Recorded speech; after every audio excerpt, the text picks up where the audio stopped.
Johann Sebastian Bach is the ultimate composer's composer, influencing countless others who followed him, from Mozart to Mendelssohn, Beethoven to Brahms. And not just in classical music. From Duke Ellington to the Beatles, musicians in jazz and pop have also fallen under his spell and learnt from his techniques. Bach is still the benchmark, a musical gold standard. We know very little about Bach's life. There are only a few facts to go on, and our image of him is skewed by statues and paintings of a stern, forbidding figure in a frock coat and a powdered wig. But then there's the music.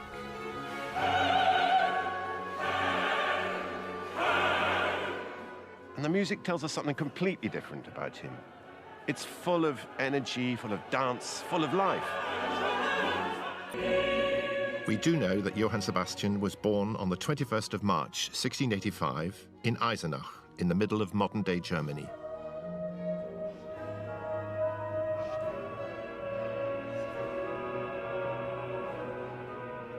This is the so-called Bach House, now a museum devoted to him. Until recently, it billed itself as the house where Bach was born and where he grew up. We now know that's definitely not the case. As with so much of his life, exactly where Bach was born remains a mystery. Johann Sebastian was baptized here at 2 days old in St. George's Church in Eisenach. Later, he sang here in the choir. As a child, he's said to have had an unusually fine treble voice. 200 years before him, there was another chorister who stood in exactly the same place. Now, that was Martin Luther. And Luther created a revolution here in this part of Germany. Bach's whole life was to be profoundly influenced by Luther's Reformation. Luther set in train a new way of worship. It totally transformed the role of language and music in church. Bach's own music was filtered through his strongly held Lutheran beliefs and upbringing. Luther was convinced that music added extra expression and eloquence to the biblical texts. The notes make the words come alive, he wrote. In fact, without music, man is little more than a stone. So the words appealed to the intellect and music appealed to the passions. And besides, why should the devil have all the good tunes? Luther and his followers made sure he didn't. They choraled secular tunes that everybody knew, including quite earthly love songs, and then set them to new words so that the congregation could belt them out in church. Hymns or chorales written by Luther and his followers became absolutely central to Protestant worship, and, of course, to the music of Bach.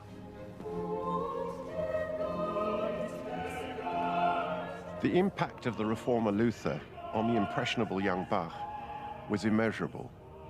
It shaped his whole view of the world, it bolstered his sense of worth as a craftsman musician, and it reinforced his service to the church.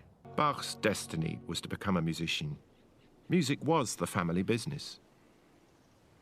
In this part of Germany, in the heart of the Thuringian forest, the Bach family were thick on the ground, and they provided a support system to each other, and they carved up the different roles of organist and cantor and houseman, which is the head of the local wind band, between them.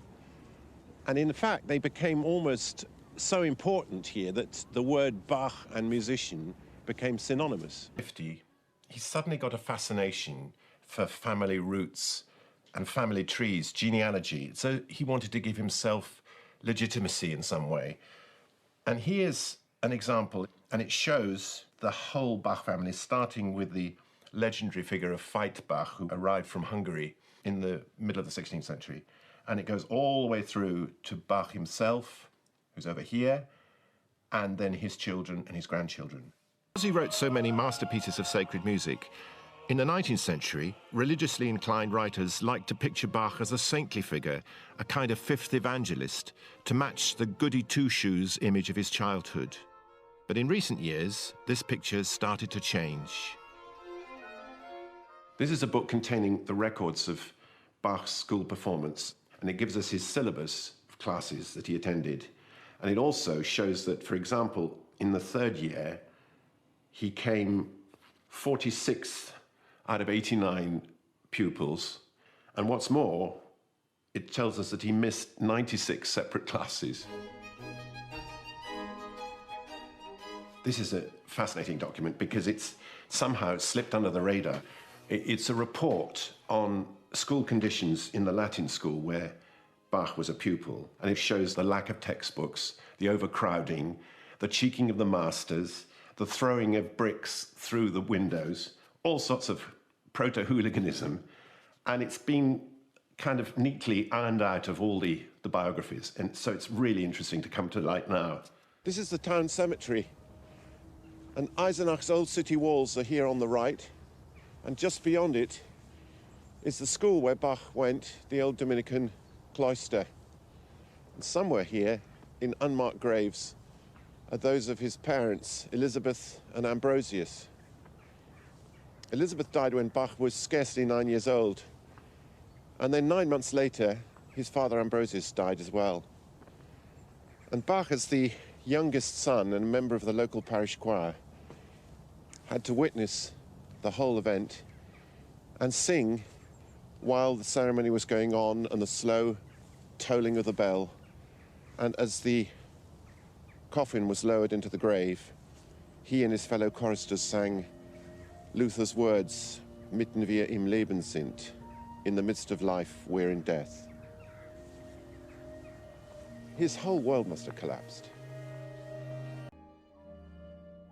After his parents died, Sebastian and his elder brother Jakob went to live with a sibling they hardly knew, Johann Christoph, 14 years older than Sebastian.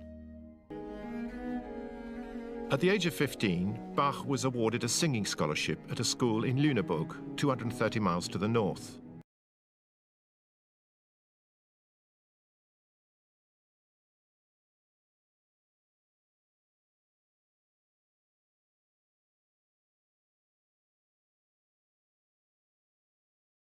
On in less than a year. But two significant things happened. First, aged 22, he married his cousin, Maria Barbara. And then he wrote one of the most important documents we have. Here's a letter that Bach wrote to the Mühlhausen town council explaining the reasons why he handed in his resignation. And the interesting thing from our point of view is that he defines his Endzweck, as he called it, his final ambition, his goal in life. The key phrase is, a well-regulated church music to the glory of God. In 1708, Bach left Mühlhausen for the elegant court of Weimar. This was a real turning point. For the first time in his life, he was able to call on good quality musicians. But that's so Hugely stimulating time for him. His first encounter with the Italian music of Vivaldi and of Corelli and so on. And from Bach's own compositional activity, it was an enormously important time. We got the beginnings of his really, really important keyboard works. And not only that, his cantatas, amazing cantatas that he started to write for Weimar, for the Kapelle, and performed up in the Himmelsburg.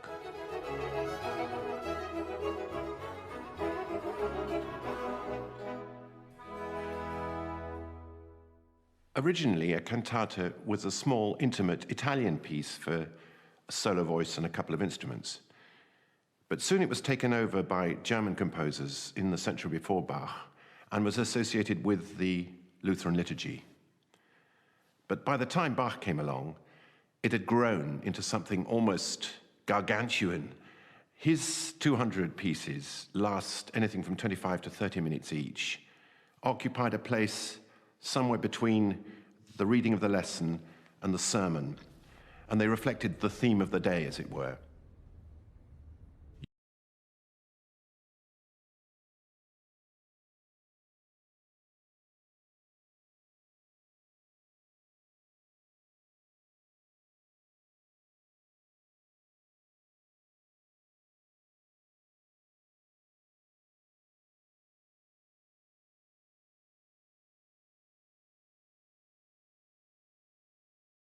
Dir schenke ich mich eigen, vertilge die Sünd, die sich noch in Geistern und Herzen befindt, die schenk ich mich eigen, vertilge die Sünd, die sich noch in Geistern und Herzen befindt. The director had died, and when the resulting vacancy was filled by his son, a musical nullity, and not by Bach, his reaction was to down tools. He simply stopped composing. It went from bad to worse. When Bach asked to leave his employ, the fiery Wilhelm Ernst had him thrown into jail. Bach headed off to the job he'd been hankering after all along, that of Kapellmeister. He joined a music-loving Prince, Leopold, at the castle in Köthen, not far from Weimar, as his music director. And he has a sympathetic and extremely music-conscious and music-enthusiastic boss. Bach completed the famous Brandenburg concertos at Köthen.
Just as Bach was, for once, happy and settled, tragedy struck. While he was on a trip to Bohemia with the prince, the only time Bach ever left Germany, his wife, Maria Barbara, died unexpectedly and was buried before he returned and could be told of her death. Their marriage seems to have been a happy one, and this sudden bereavement was another crushing blow for Bach. A year and a half after his first wife died, Bach married Anna Magdalena, a professional singer at the Köthen court, 16 years his junior. She was to bear him another 13 children, 7 of whom died in infancy. For his new wife, and at her request, Bach gathered together the music of the Anna Magdalena notebooks. Also at Köthen, he began the 48 preludes and fugues of the well-tempered clavier. It's typical of Bach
suddenly he saw an opportunity to put his life's ambition into effect. In 1723, there was a vacancy in Leipzig, one of the most important cultural centres in Germany and a thriving cosmopolitan city. Cantor of the Thomasschule, one of the oldest and most prestigious choir schools in Europe, founded in 1212. This was a full-on boys' choir, the younger ones singing treble and alto, the older ones tenor and bass, and playing instruments. It was a great opportunity, but there were problems in plenty awaiting him. Besides music, Bach's duties would also include teaching the boys other school subjects, but he drew the line at teaching them Latin. What's more, only a thin party wall would separate the boys' dormitories and classrooms from Bach's own private living quarters. Bach's determination to see his church music project through eventually overcame his reservations. In April 1723, he showed up at the Leipzig City Hall to be interviewed and offered the job. So despite all his misgivings, Bach decided to throw in his lot and to accept the title of Thomas Cantor and director of the city music here in Leipzig. So he signed his contract and he swore fealty on the Holy Bible. In his own lifetime, Bach was far more famous as a performer than as a composer. He wrote many pieces for the organ, an instrument on which he was renowned as an improviser of genius.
To write 25 minutes of new music each week. He also had to get it copied into individual parts for the musicians to sing and play from. His already cramped lodgings now had to accommodate not just his large family, but also cousins and live-in apprentices to help with the never-ending copying out. This, then, is the congregation who first heard the masterpiece Bach presented at the Nikolaikirche on Good Friday, 1724. It was his first Passion oratorio, the central jewel of his necklace of cantatas, a musical retelling of the story of Jesus' arrest, trial, and crucifixion. There'd been passions before, but nothing so radical, so complex, or as ambitious as Bach's John Passion. He ingeniously blends orchestral and choral writing into a thrilling amalgam of storytelling, meditation, and drama. Bach was not trying to write an opera. Bach's purpose was to draw the listener in, to recreate in front of their ears and eyes the drama of Christ's crucifixion. And his St. John Passion is an extraordinary amalgam of theology and music, religion and politics, drama, and wonderful presentation of storytelling. So we sense the tension that's already in St. John's Gospel, that between light and darkness, between sin and good work, and faith and doubt.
Measure him against any of his contemporaries, and there's one thing that makes Bach stick out from all the rest.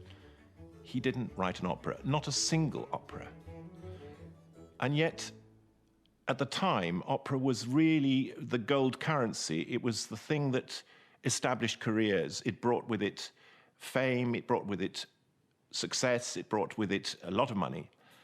And Bach would have none of that. In fact, he talked rather disparagingly of those little ditties that you could hear at the Dresden Opera. And yet, his music is intrinsically as dramatic, if not more dramatic, than that of any of the opera composers of the day. Vivaldi, Scarlatti, Telemann, none could match Bach in this respect. Only Handel came close. His masters began to fall apart. In 1730, he wrote what he called an Entwurf, a memorandum to the Leipzig Council, complaining bitterly that he could no longer operate. He hadn't sufficient musicians and too few of quality to perform his work. Thanks to the boneheadedness of the City Fathers and the obvious flaws in Bach's own character, his output of religious music now began to dwindle away. Bach now gravitated towards the other main centre of music making in Leipzig, the thriving coffeehouse scene. Here was a different audience, a more relaxed ambience in which to make music, with better musicians from the university, eager to learn from the master. But Bach didn't completely give up on sacred music. Indeed, throughout his life, Bach had much more than his fair share of heartbreak. That direct experience of personal grief comes over in his music, but never in a saccharine or morbid way, but as consoling, soothing, uplifting. With his disagreements with the council dragging on and on, Bach now had a new power struggle, this time with the headmaster of the Thomas School, who was bitterly opposed to all the emphasis on music in school.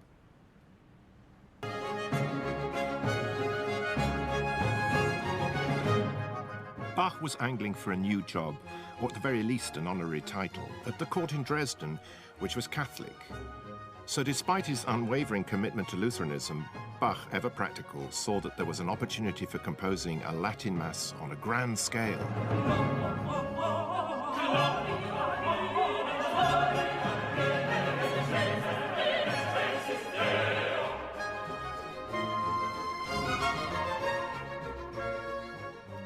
What can never be solved is what Bach himself thought of his work. But we do have one clue that suggests he saw himself and his music as inextricably linked. He loves inscribing his own name, B-A-C-H, the family name, into his music in all sorts of contexts. And you can only do that in German because H doesn't exist in English. You know, it's not a note on the piano. But in German, B is B flat, isn't it? A, C, B natural, which is H. So that's the little kind of family motto that's in there.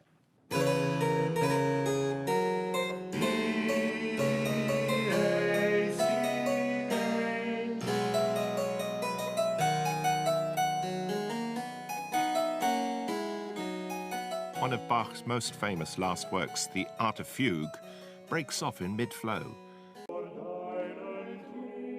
Bach died aged 65 in Leipzig in the Thomasschule on the 28th of July 1750.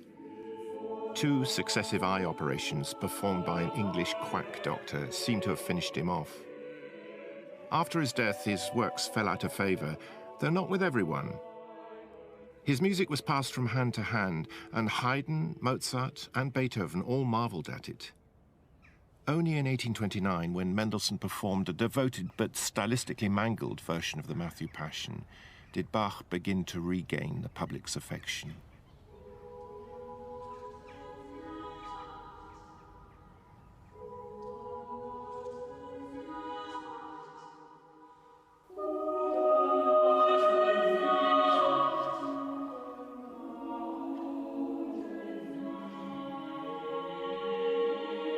Bach's legacy is assured. If Monteverdi was the first composer to find musical expression for human passion, and Beethoven, what a terrible struggle it is to be human and to aspire to be godlike, Mozart, the kind of music we'd hope to hear in heaven, Bach is the one who bridges the gap. He helps us to hear the voice of God, but in human form, ironing out the imperfections of humanity in the perfection of his music.